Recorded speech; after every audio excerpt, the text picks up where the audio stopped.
Deep in the shadowed mountains of Kentucky, where the wilderness road twisted like a wounded serpent toward the western edge of ambition, there once stood a place travelers remembered long after they should have forgotten it. The name Millbrook Inn was spoken softly, as if the walls themselves might be listening. It was not praised for luxury or grandeur, but for something far more dangerous. Comfort. The kind that seeps into your bones and convinces you that you are finally safe, that the road's hunger has loosened its grip on you, that you can rest. And rest in those mountains was never free. The inn was kept by 4 sisters whose presence lingered like candle smoke in the memory of every man who crossed their threshold. Strangers arrived exhausted and guarded, boots heavy with mud, eyes sharp from weeks of danger. Yet by the time they departed, if they ever did, something inside them had softened. Voices cracked, hands trembled. Some wept openly, overwhelmed by a warmth they could not explain and could not find again anywhere else on the frontier. Stories traveled faster than wagons. Merchants delayed shipments to linger another night. Cattlemen risked narrow passes and hostile ridges just to return. Men spoke of food that tasted like childhood, of fires that burned through the coldest bones, of attention so personal it felt intimate, almost sacred. But then the road began to change.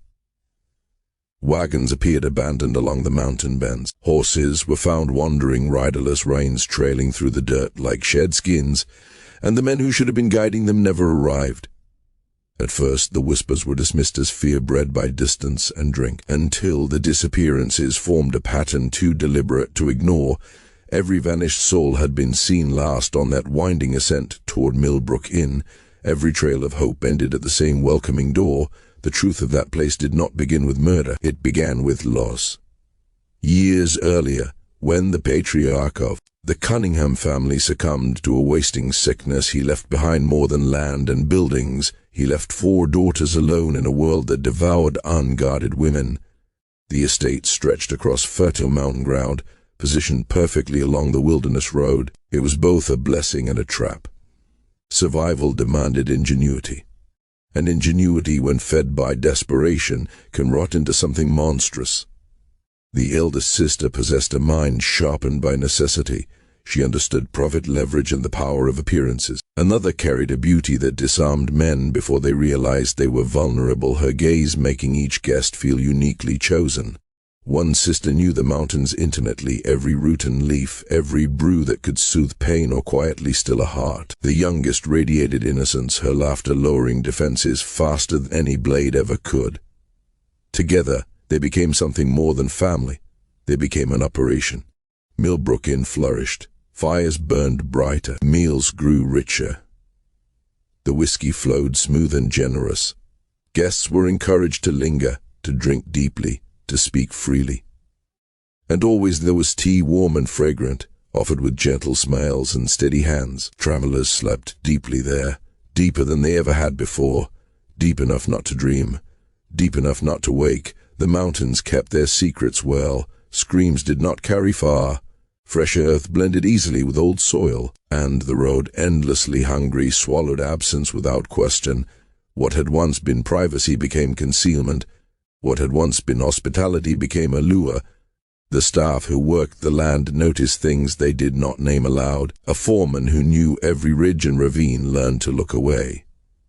Brothers who tended livestock followed orders without asking why certain fields were never plowed again. Silence became part of the wage. Years passed. The disappearances continued, and still men came. Then one November evening, as frost clawed at the trees and mist pressed low against the ground, a traveler named Thomas Kellerman arrived alone. He was cautious, observant, less eager to surrender himself to comfort. He noticed the way doors locked from the outside, the way the sisters watched each guest, not with desire but calculation. He tasted bitterness beneath the herbs in his cup and chose not to finish it. That night he did not sleep. When footsteps moved beyond his door, he was ready. When whispers slipped through the cracks of the walls, he listened. And when the truth revealed itself in fragments of shadow and muffled sound, he understood that Millbrook Inn was not a refuge. It was a grave with a roof. Kellerman escaped before dawn, fleeing into the cold with terror driving his legs beyond reason. He spoke of what he saw to anyone who would listen, of rooms that led to nowhere, of earth disturbed too often, of smiles that never reached the eyes. His story spread, slow at first, then unstoppable. When authorities finally climbed the mountain road, they found an inn scrubbed clean, fires cold, doors open to silence, and behind it, scattered across the land, were graves, too many, more than anyone could bear to count without losing something inside themselves. The sisters were never found. Some say the mountains claimed them, others believe they simply moved on, carrying their craft to another lonely road, another place where men still believe that warmth means safety.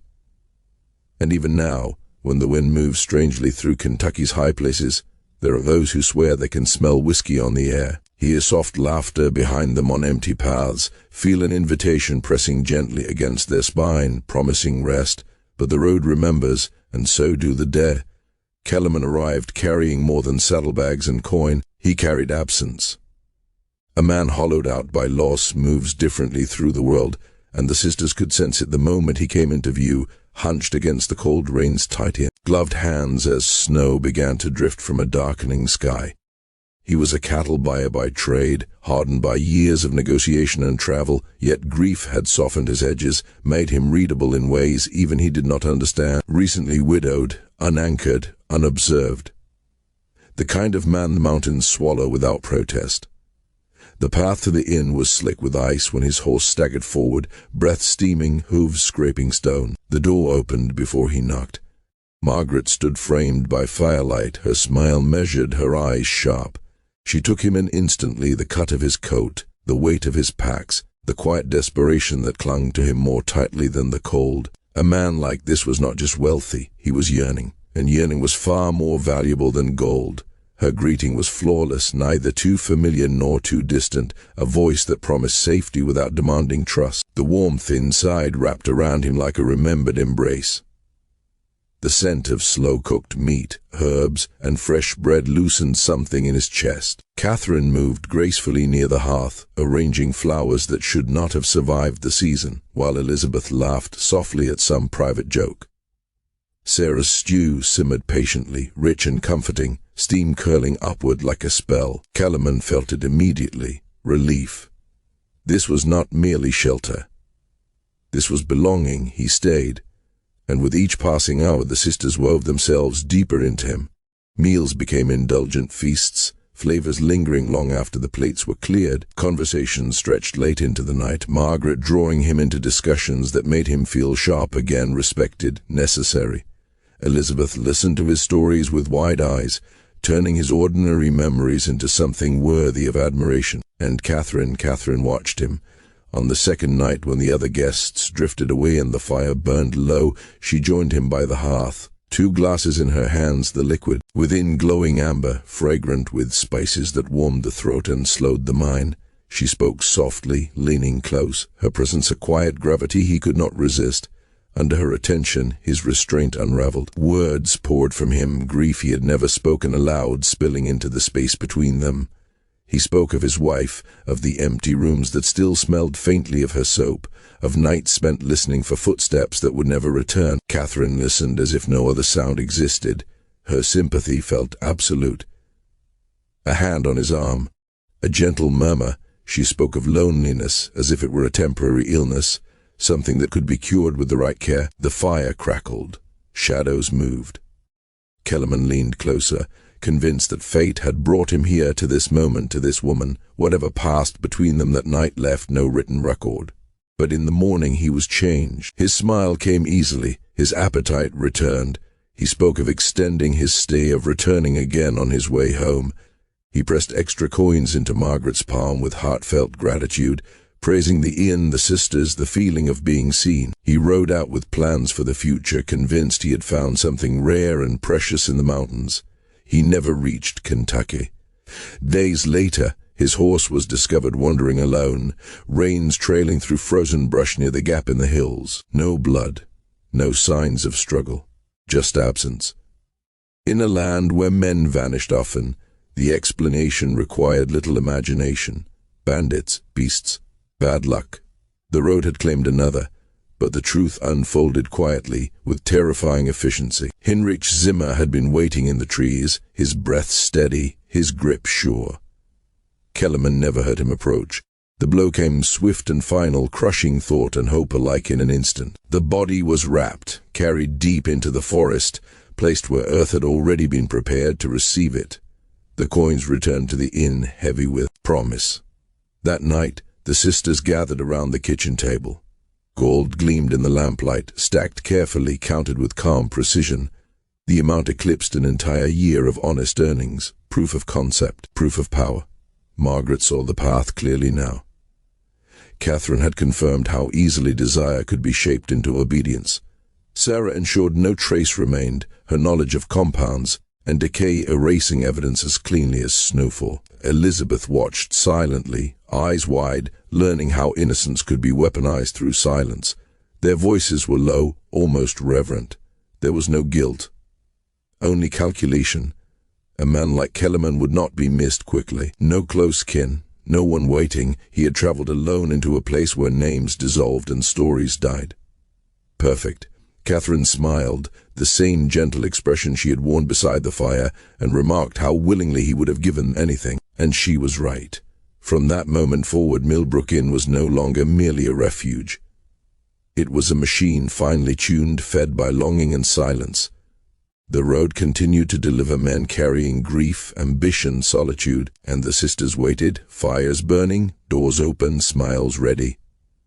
The mountains watched. The graves multiplied, and though the wind still carries laughter and the scent of warm spirits through those high places, what it truly carries is a warning whispered too softly for the hopeful to hear. Because the road remembers, and so do the dead.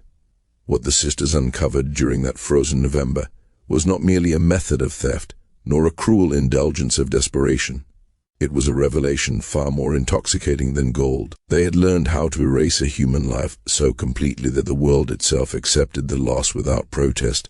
A man could arrive breathing, speaking, hoping, and vanish as if he had never existed at all. The mountains did not ask questions, neither did the road. The long winter that followed sealed their transformation. Snow closed the passes, silencing traffic, granting the sisters uninterrupted time to perfect what they had begun. Every mistake was examined, every hesitation corrected. What emerged was not chaos, but order, a ritualized system shaped by patience and cold intelligence, one that would sustain them for years without drawing the gaze of suspicion. Margaret became the architect. Her mind, once devoted to ledgers and supply routes, now turned toward human patterns. She learned to read men the way merchants read markets. The ideal guest revealed himself subtly. He traveled alone. He carried wealth in coin or promissory notes. He spoke of obligations loosely, of destinations without urgency. Most importantly, no one waited for him closely enough to notice when silence replaced his footsteps. These men believed solitude made them free. In truth, it made them invisible. Sarah's duties deepened into darker soil. What had begun as knowledge of nourishment and comfort twisted into a study of endings. She observed how the body failed when coaxed gently toward collapse.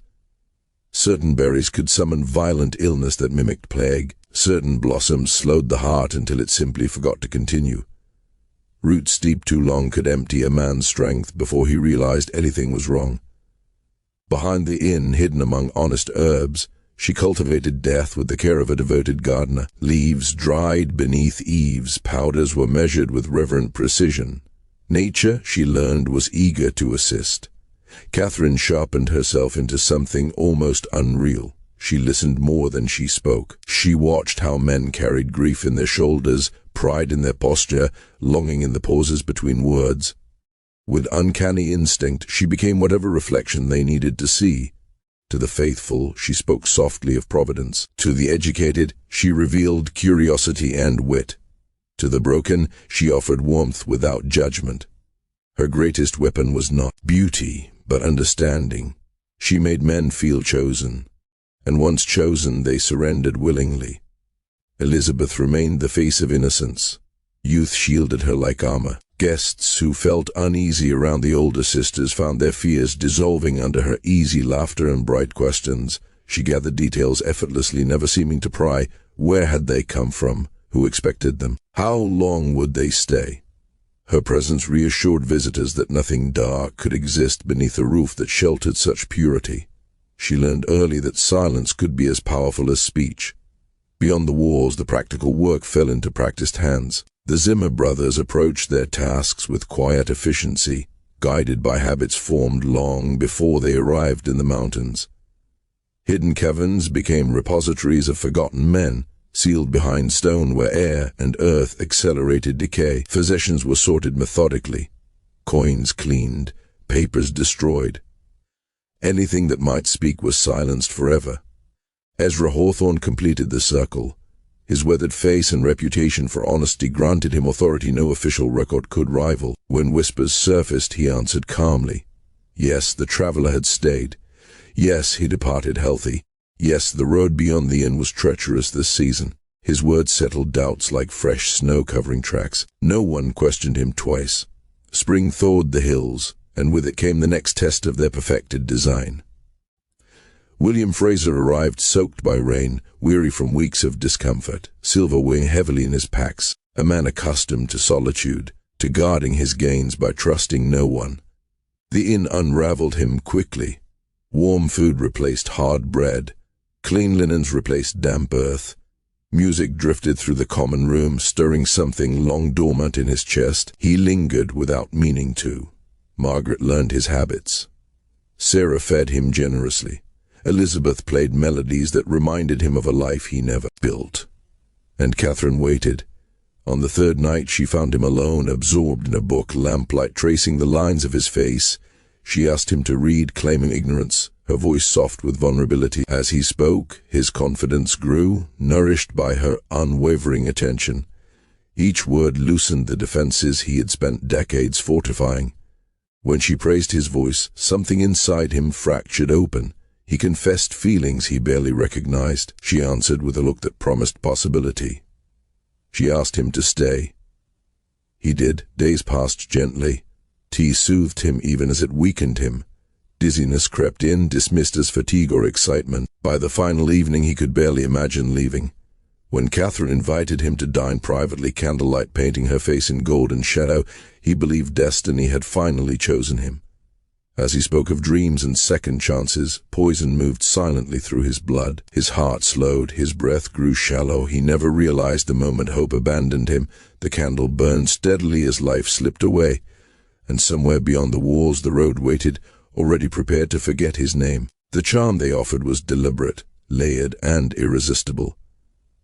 Elizabeth spoke to him with bright curiosity, drawing out long explanations of his mapping work, nodding with awe as he described lines, elevations and measurements that turned wilderness into order. No one had listened to him like this in years.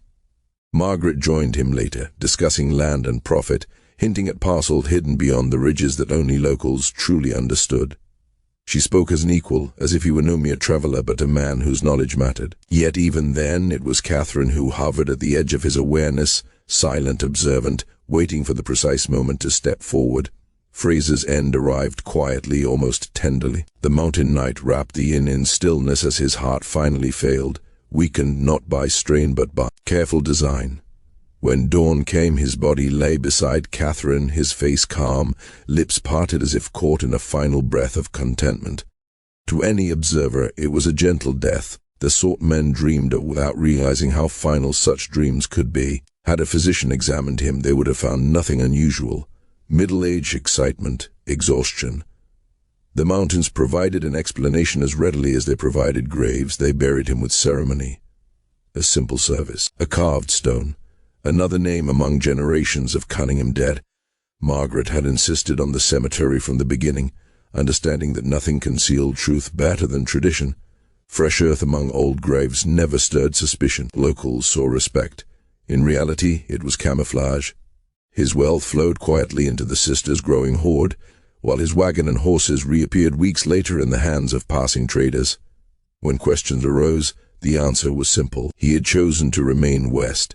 Men did that all the time. And the world accepted the lie because it wanted to. By the close of that year, their methods had hardened into certainty. They learned restraint, no sudden flurries of death, no careless overlaps.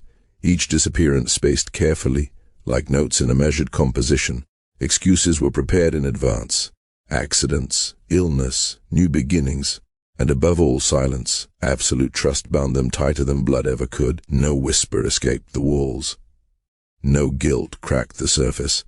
As the years slid forward, Millbrook Inn transformed into something revered. Travelers spoke of it with the same admiration reserved for the finest houses in distant cities. A miracle, they said, hidden in the mountains, comfort beyond expectation, service beyond comparison. Margaret expanded everything that could be shown. Fine horses filled the stables.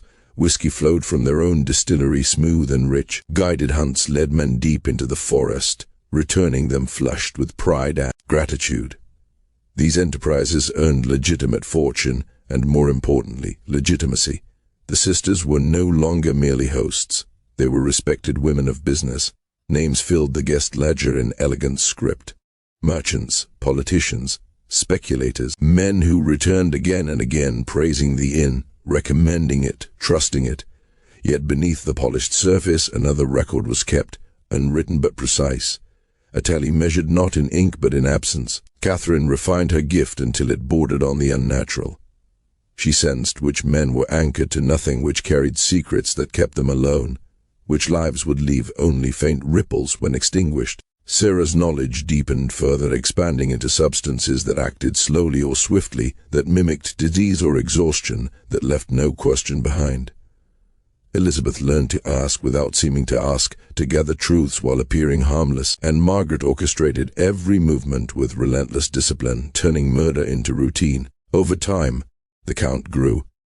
Each death planned with care, observed from a distance before being claimed. Sometimes weeks passed as they studied a man, weighing risk against reward, ensuring no thread connected him too tightly to the world. The mountains swallowed them one by one, indifferent and accommodating. Jonathan Waverley arrived beneath early autumn skies, carrying instruments and ambition in equal measure. A surveyor by trade, he moved alone through dangerous lands, charting places few dared enter. His work demanded isolation, demanded disappearance. Margaret recognized the opportunity instantly. Man expected to vanish from civilization for months could vanish forever without notice. His equipment was valuable, his funds substantial, his life regrettably solitary. The sisters adjusted their approach with care. Sarah served him meals flavored by game he had watched Ezra bring down, tying sustenance to the land he believed he understood. Elizabeth encouraged him to speak of his work, marveling at his courage, reinforcing his sense of purpose. Margaret spoke of investment, of opportunity, of futures hidden within the soil he mapped, and Catherine waited, as always, until his guard slipped. When she finally stepped close, it was with quiet admiration, a shared moment beside the fire where words were unnecessary. He felt seen. He felt chosen. He did not realize that the choice had already been made. Night after night, the inn wrapped him in warmth while unseen poisons traced their patient paths through his body. Fatigue deepened. Dizziness whispered. He dismissed it all. The work was hard. The mountains unforgiving. He trusted the place that had made him feel human again. By the time his strength failed, he was already lost. His death joined the others, hidden among trees, stones, and lies. The road accepted it without pause. The ledger remained clean. And Millbrook Inn continued to glow like a beacon in the dark, promising rest to every weary soul who believed that warmth meant safety. The mountains did not warn them. They never do. She did not approach him with flirtation or hunger, but with recognition. Catherine met him as if she was standing on the same lonely ridge of thought, as if the wilderness had shaped them both in the same quiet way. She spoke of trees, soil, and wine with a fluency that felt earned, not learned, drawing from years of study that had always served a darker purpose. To Waverley, it sounded like wisdom. To her, it was inventory. She walked beside him on short surveying trips near the inn, boots steady on stone, eyes alert to every leaf and shadow. Her ease in the wild disarmed him more completely than beauty ever could. He told her, almost shyly, that no one had ever understood the mountains the way she did. Most men he knew saw only danger and chaos. She saw structure, balance, meaning. Catherine smiled at that, stepping closer as the valley opened below them, mist drifting through the trees like breath from a sleeping giant. She told him the mountains were teachers, that they revealed truths books never dared touch, truths about how life faded, how death arrived, and how fragile the line between them truly was. He listened, unaware that every word wrapped tighter around him. What began as a brief stay stretched into weeks. He claimed diligence, insisting his work required greater precision. In truth, he could no longer imagine leaving her presence. During this time, Sarah worked patiently, altering his meals with substances so subtle they felt like coincidence. Fatigue crept in. Fever bloomed and receded. His hands trembled. He blamed the terrain, the weather, the dangers every surveyor knew too well. Mountain sickness claimed him every year. He believed himself unlucky, not hunted. The poison Sarah chose was elegant in its cruelty, distilled from pale mushrooms that thrived unseen beneath the forest floor. It attacked slowly, destroying him from within while imitating a known frontier illness. Even a seasoned doctor would have nodded gravely and accepted the diagnosis without question. When Waverley finally collapsed, it was seen as tragic inevitability, the cost of mapping unforgiving land. His tools were sold. His maps were quietly absorbed into Margaret's growing archive, a secret advantage over every investor and speculator who passed through the region. His body disappeared into the mountains, sealed away where stone and time erased all trace. His name entered local memory as another cautionary tale. The road moved on. The true genius of the sisters' design was not the killing itself, but the illusion that wrapped it. They cultivated respect with the same care that cultivated death. On Sundays they sat among neighbors in church pews, heads bowed, voices soft in hymn. They donated generously. They hosted gatherings. Margaret advised merchants. Sarah tended the sick. Catherine taught children prayers and stories. Elizabeth organized dances and suppers that brought light to isolated homesteads. They were woven into the fabric of the community so tightly that suspicion could not find a seam. Their wealth grew, but never ostentatiously. Land was purchased quietly, loans extended generously, investments spread outward like roots beneath soil, riverboats, rental properties, trade routes. Their fortune appeared earned, prudent, admirable. Newspapers praised them as examples of frontier determination. Women who had conquered hardship through intelligence and unity. The irony lay buried beneath feet that never paused long enough to feel it. By the middle of the century, their power was unquestioned. They owned more land than most men who spoke their names. Their influence reached into commerce, politics, and transport. And beneath it all lay bones. More than 40 men who had trusted warmth over caution, hospitality over instinct. Each death refined the process. Each disappearance strengthened the web. Isolation, once their shield, became their hunting ground. The inn was no longer a refuge. It was a trap disguised as sanctuary, its glow a lure against the dark. Men arrived seeking rest and found oblivion. The mountains did not interfere. They never had. The beginning of the end did not arrive with badges or warrants. It came limping and shaking, reeking of fear. Hinrich Zimmer had been unraveling for years. A hunting injury left him in constant pain, and Sarah's remedy, meant to soothe, became his refuge. The drug dulled more than agony. It softened memories he could no longer bear. But dependence reshaped him, twisting relief into desperation. Sleep abandoned him. Nightmares clawed through his waking hours. Guilt found its voice. Paranoia followed. His mood swung wildly. He spoke too freely. Klaus noticed but did not act. The sisters watched with growing concern. On a bitter winter morning, Hinrich stumbled to the kitchen door, eyes glassy, breath ragged, clothes wrinkled from a night without rest. Panic radiated from him like heat. He whispered of voices, of shadows moving where none should be, of the dead calling his name. Sarah stood frozen, a pan heating behind her, aware that a guest slept upstairs, marked and waiting. Hinrich's lips trembled. His words came too fast. He said he could not carry it anymore. That the mountains were watching. That God would not stay silent forever. His gaze darted toward the ceiling, toward the rooms above, toward the future unraveling before him. Sarah understood in that moment that the web had begun to strain, not from outside pressure, but from within. The most dangerous threat was no longer the road, or strangers, or chance. It was memory, and memory, once awakened, refuses to be buried. Hinrich's voice trembled in the cold morning light. raw with desperation. I can't do it anymore, Sarah, he whispered every syllable, shaking with a terror that had long simmered beneath the surface. I see them every night. Every time I close my eyes, they're there, standing, watching. 43 of them. 43 souls crying out for justice. The confessions spilled into the empty kitchen like a chill wind through cracked windows, carrying the weight of decades of blood and secrets. Sarah's expression remained calm, her hands steady, yet inside her mind raced, calculating, measuring the threat. Heinrich knew too much.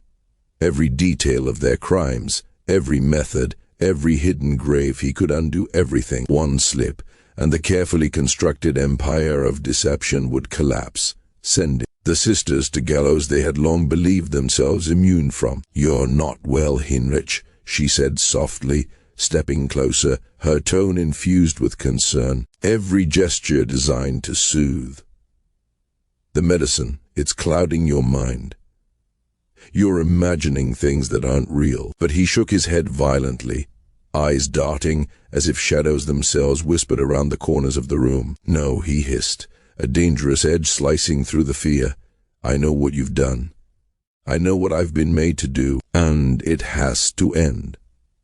It has to stop." His voice climbed, teetering between anger and despair, threatening to shatter the fragile calm of the inn. Sarah glanced at the ceiling, praying the guest above remained undisturbed, oblivious to the storm below. For nearly an hour they danced around the truth. He wept and raged, his confessions spilling like molten metal, and she deflected, soothed, coaxed him back toward reason, back toward obedience. Eventually, she convinced him to retreat to his cairn, promising discussion after rest. She knew, in that cold corner of her mind, there would be no discussion. Heinrich had become a liability, a fracture in their armor, and liabilities, Sarah knew, had to be removed. That evening, the pretense resumed. After the guest had retired, Sarah prepared a meal meant to honor years of faithful service. The Zimmer brothers sat at the table, unsuspecting. Heinrich's favorite dishes appeared, paired with wine laced with the silent power of foxglove extract, concentrated enough to stop a heart within hours. Heinrich drank deeply, smiles and gratitude masking the dread to come. He would not stir again. His death seemed natural, heart failure claimed in the quiet darkness of sleep, the same story whispered for guests long gone. Klaus, by fortune and temperance, consumed less, surviving but marked, his heart weakened, tethered to Sarah's skillful care. Even in surviving, he became fragile, dependent, and anxious, a tool more dangerous because it was aware. Yet Heinrich's death solved one problem and birthed another. Klaus, despite physical weakness, questioned too much, noticing patterns and similarities he had once ignored. His loyalty wavered, shadows of suspicion flickering in his eyes. Margaret recognized the moment as a pivot point. The network that had safeguarded them for decades was fraying, threads pulling where once there had been iron. Evidence that could topple their empire existed now in small, scattered pieces. Margaret began contingency planning, imagining a world where Millbrook Inn might no longer remain their fortress. And then came Samuel Hartwell, a widower from Savannah carrying gold that gleamed like temptation. Arriving in March of 1851, he stepped into the sisters' web, unaware that the patterns of warmth, companionship, and distraction were as lethal as ever. His death followed the familiar choreography: heart failure after days of careful attention, intimate evenings with Catherine, meals laced with hidden toxins, but it marked a crucial shift. For the first time in nearly 20 years, a mistake was made. Hartwell had a meeting arranged in Pittsburgh, a date set in stone, and when he failed to appear, questions began to ripple outward. Colleagues worried. Letters were sent. Inquiries reached the ears of men with authority. Sheriff Thomas Brennan of Millbrook County was precise and methodical, accustomed to danger but unprepared for the precision of the Cunningham sisters' operation. Initial inquiries were smooth, polite, routine. Margaret and Ezra offering their practice testimony, guest records lining up with departure dates. But Brennan, cautious and thorough, noticed minor inconsistencies. A blacksmith recalled a horse that seemed to belong to Hartwell days later than the ledger indicated. A merchant remembered selling supplies to a man whose appearance matched Hartwell's, yet the timing conflicted with official records. Small anomalies, insignificant alone, began to cluster into a pattern that pricked at the sheriff's instincts. As he investigated, the broader picture emerged. Over decades, numerous men had vanished after staying at Millbrook Inn. Each case, considered individually, could be dismissed as frontier hazards, illness, accident, bandits, but the statistical improbability was undeniable. The road itself seemed to funnel men into the inn, where warmth and death waited in equal measure. Brennan approached his work quietly, alert but discreet, careful not to alert the sisters while his inquiries quietly threaded through towns and settlements. He traced the ghostly fingerprints left behind, connecting years' absence to a single hidden center of darkness. Inside the inn, the sisters felt no immediate threat, only the familiar rhythm of evening chores and the scent of food on the stove. But even in their confidence, the walls themselves seemed to shift, as if the mountains whispered of an approaching reckoning. Trust, once unbreakable, now trembled. Allies faltered. Shadows stretched longer than before, and the meticulous web that had protected them for so long showed its first signs of strain. It would not take much, just one observant man, one persistent question, one small misstep to unravel decades of darkness. The mountains, silent witnesses to the horrors committed within their folds, waited, always watching, always remembering, and this time the road might finally speak. The breakthrough came quietly, almost imperceptibly, on a crisp morning. When Klaus Zimmer wandered into town under the guise of routine errands, he had been brooding in the aftermath of his brother's death, each day heavy with suspicion and grief. The sun glinted off the dusty boards of the general store as he spoke, casual in appearance yet tremulous beneath the surface. "My brother Heinrich," he murmured, voice low, almost breaking. He was troubled even before he died. His eyes flickered with the memory of things better left unseen. "The mountains hold secrets, Sheriff," he added, a shiver threading through his words, "secrets that perhaps were never meant to be found." To anyone less attuned, such remarks might have seemed the ramblings of a man wrestling with grief. But Brennan knew the signs. This was a mind tormented by knowledge, a soul carrying the weight of unspoken horrors. He arranged a private meeting, away from the scrutiny of townsfolk and the shadow of Millbrook Inn. Klaus's confession emerged haltingly, fractured by years of fear and loyalty, guilt and doubt. He could not summon the courage to directly accuse the Cunningham sisters of murder, but he gave Brennan enough to map the edges of the darkness: late-night disappearances, odd burials, the way Heinrich had faltered under invisible pressures. Each fragment was a stepping stone to truth, each pause a testament to the terror that had gripped him for decades. It was enough to obtain search warrants, enough to bring light into the shadows that had long ruled Millbrook Inn. The raid was executed at dawn. April's chill clung to the air, the deputies' boots crunching against frost-hardened soil as 8 armed men formed a silent perimeter. Federal marshals ensured the legal machinery could withstand scrutiny across state lines. Inside, the sisters greeted the intrusion with their signature composure. Margaret's smile was polite, concerned, a mask honed over decades. Catherine's wide eyes shimmered with calculated distress. Sarah offered refreshments, her hands steady as if this were merely hospitality extended to travelers. Elizabeth, youngest and least practiced in deception, trembled, confusion and fear painting her face. Yet masks could not conceal what the law would soon uncover. In the main house, proof of decades-long deception waited like a predator. A silver pocket watch engraved with the initials of Samuel Hartwell gleamed innocently on a shelf. A leather portfolio belonging to Thomas Kellerman, business documents splayed with careless finality, hinted at a life unmoored. Letters, photographs, small trinkets, all whispered of men who had come expecting warmth and rest only to vanish. In the garden, Sarah's meticulous cultivation of poisonous plants spoke volumes. Belladonna, foxglove, hemlock, each a calculated instrument of death disguised as medicine. Her books on botany and chemistry, normally benign subjects for the learned housewife, revealed expertise that crossed the line from healing into murder. Investigators uncovered meticulously kept notes, detailing the effects and precise dosages of each toxin, each record linked to the demise of specific guests. The true horror emerged when they were led to the concealed caves, hidden behind a rockfall, a dark cathedral carved by necessity and secrecy. There lay 43 men, skeletal and silent, each a testament to meticulous cruelty. Personal effects, gold coins, letters scattered amongst the bones, corroborated the gruesome ledger of lives stolen. Puncture marks at the base of skulls, traces of poison, evidence of suffocation, all told a story of premeditated death, of minds and hands that had refined the art of killing over decades. The trial ignited a frenzy across Virginia and beyond. Newspapers reveled in the story of 4 sisters who had orchestrated one of the most efficient and terrifying criminal enterprises in American history. The prosecution laid out 2 decades of death, 43 lives extinguished, evidence stacked like cold monuments to calculated malevolence. Margaret, ever composed, insisted on her innocence, claiming that any evidence was planted by enemies. Catherine broke, wavering between denial and tearful admission, implicating herself and her sisters in acts of horror.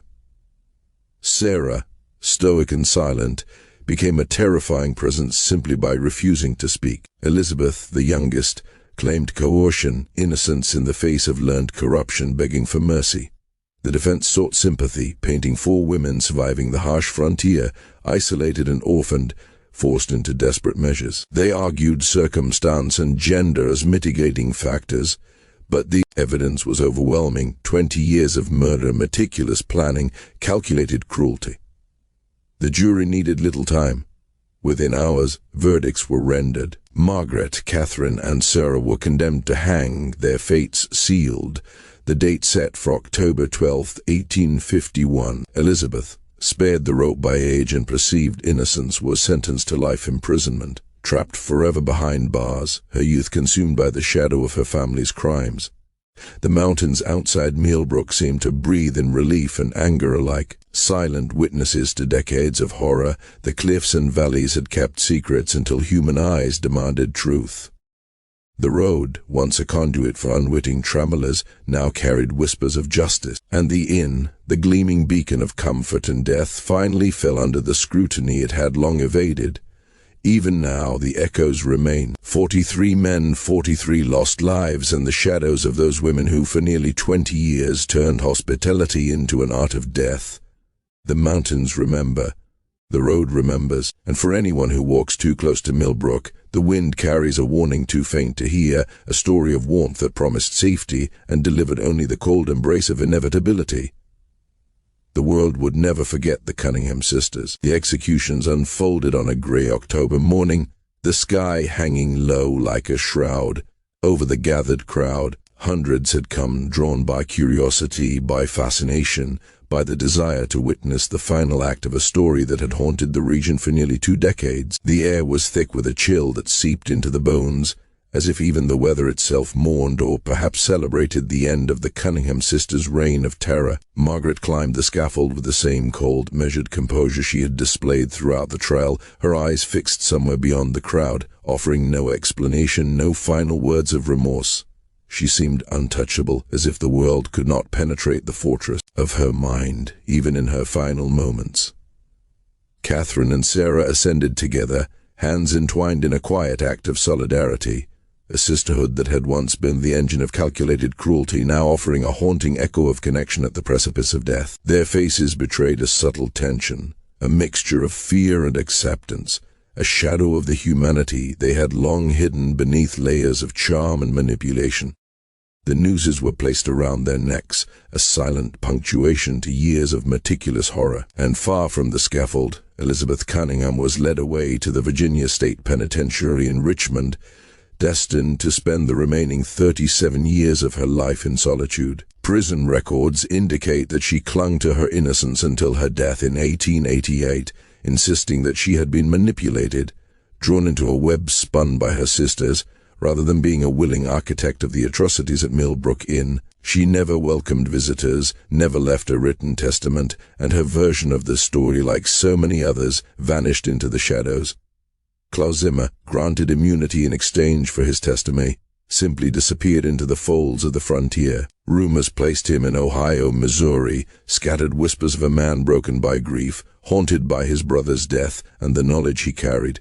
He never settled, never formed lasting connections. Ezra Hawthorne faced justice too, but his cooperation at advanced age earned him a reduced sentence of 10 years. He died in custody in 1854, steadfast in his claim that he had never suspected the truth, that he had believed in the carefully cultivated facades of warmth and civility maintained by the sisters. Millbrook Inn itself was stripped of its dark glamour, sold at auction to satisfy legal judgments.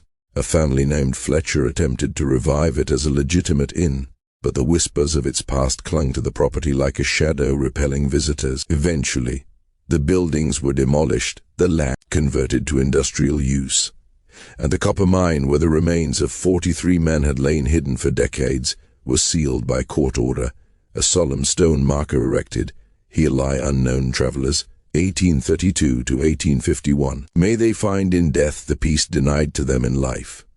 The silence of the marker, stark against the green of the mountains, speaks louder than any words ever could. The case reverberated far beyond Millbrook, reshaping laws governing inns and hospitality across Virginia and neighboring states. Guest registries became mandatory, deaths had to be reported, inspections regular and exacting. These reforms, known in local law as the Cunningham laws, remained in effect well into the 20th century, a reminder of the dangers that can fester where isolation shields wrongdoing. Criminal investigators began to examine patterns around remote establishments, discovering smaller-scale operations that might otherwise have gone unnoticed.